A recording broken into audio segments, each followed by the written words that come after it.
तर आपल्या जिल्हा परिषद गटामध्ये जवळ-जवळ 6 ते 7 ठिकाणी ईव्हीएम मशीन सकाळी 1.5 तास बंद आहे. याच्यावर तुमचं काय म्हणणं आहे? नाही, साधारण गटात असं नाही तर तालुक्याचा विचार केला तर जवळ-जवळ 40% ते 50% मशीन्स बंद आहेत.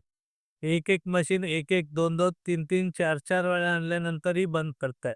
त्यामुळे हे एक खूप म्हणजे लोकांमध्ये पण त्यामुळे शंकेचं वातावरण या निमित्ताने निर्माण होतं असं.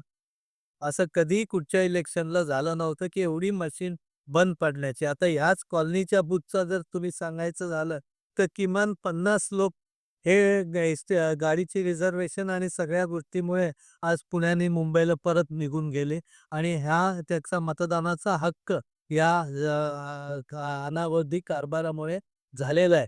हे खूप मोठी म्हणजे ह्याच्याबद्दल तर हे मागच्या इथल्या देखील लोकांना तिसऱ्या अधिकाऱ्यांचं पण म्हणणं आहे, की गेली 20 वर्ष आम्ही सेवेत आहोत. या मशीनचं काम बघतोय, पण असा हँग होण्याचा प्रकार हा प्रथमच होतोय.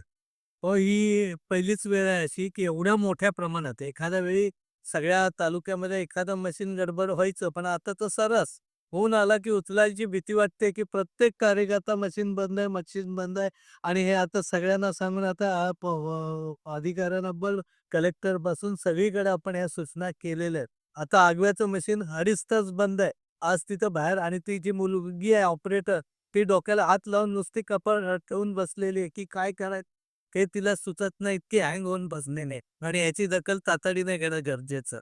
मशीन हँग झाल्यानंतर दुसरी मशीन जोडतायत, परंतु सकाळच्या पहिल्या मशीनचं मॉक पोलिंग होत होतं. या नवीन मशीनचं मॉक पोलिंग न होता ती डायरेक्ट ऑन केली जाते. त्याबद्दल तुमचं काय म्हणणं आहे? हा सगळ्यात सावा गोंधळ आहे. काहीच कळत नाही अशी परिस्थिती आहे सगळ्यात आहे. पण मी कार्यकर्त्यांना या निमित्ताने सांगेन, की आपण कुठेही हे न होता जास्तीत जास्त मतदान करून घेण्याकडे आपलं लक्ष ठेवा. धन्यवाद सर.